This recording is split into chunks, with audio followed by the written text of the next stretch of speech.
Welcome to our channel প্রেত গল্প কথা। এখানে গল্প নয়, ভয় দেখানো হয়। নমস্কার বন্ধুরা, আমি ফারুক। আজকে যে ঘটনাটা লিখছি সেটা আমার খালার কাছ থেকে শোনা। ওনার ছোটবেলার এক আতঙ্কের রাতের কথা, যা এখনো ওনার স্পষ্ট মনে আছে। রমজান মাসে শেষ দিকের কথা। খালারা তখন গ্রামে থাকতেন।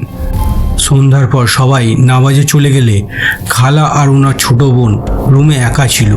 রাত তখন 11টা প্রায় ছুঁই ছুঁই। চারপাশে পিন পতন নীরবতা।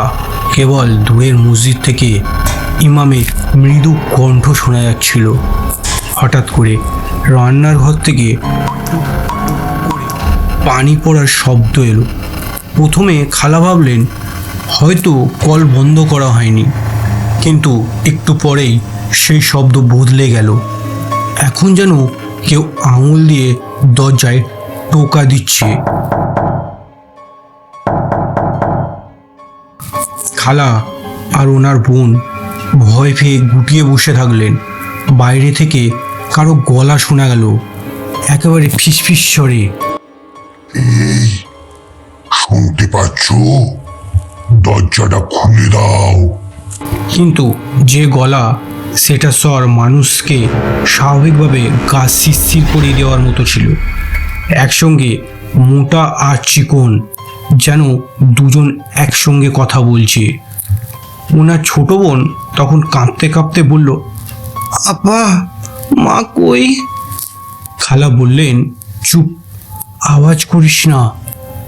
তক্ষণে সেই ফিসফিসানি আওয়াজ দরজার ফাঁক দিয়ে ঘরের ভেতরে আসতে শুরু করেছে। বাইরে থেকে আবার সেই গলা, আমি জানি তোমরা ভেতরেই আছো।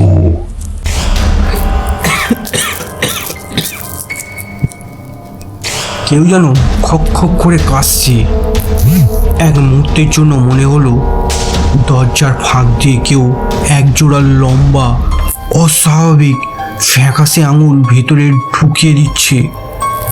খালা তখন শেষ শক্তি দিয়ে এক চিৎকার দিলেন, আল্লাহ আকবার।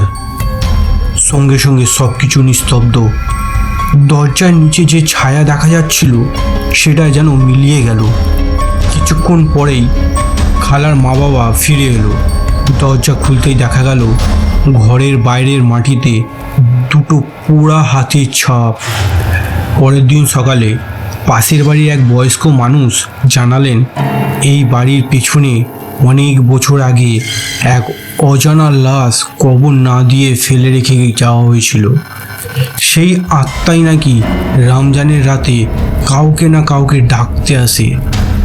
সেদিনের পর থেকে খালা আর ওনার বোন কখনোই একা থাকেননি, বিশেষ করে রমজানের রাতে। এই ঘটনার পর থেকে আশেপাশের লোকজনও নাকি রাতের বেলা ওই বাড়ির সামনে দিয়ে যেতে ভয় পায়। বেশ কয়েকজন বলেছে তারা মাঝরাতে সেখানে কান্নার আওয়াজ, দরজায় টোকা দেওয়ার শব্দ আর ফিসফিসানি শুনেছে। আর সবচেয়ে অদ্ভুত ব্যাপার, যে দিনগুলোতে এই ঘটনাগুলো বেশি ঘটে সেগুলো প্রায় সবই রমজানের শেষ দশকের রাত। এই ছিল দাদা আজকে আমার ঘটনা।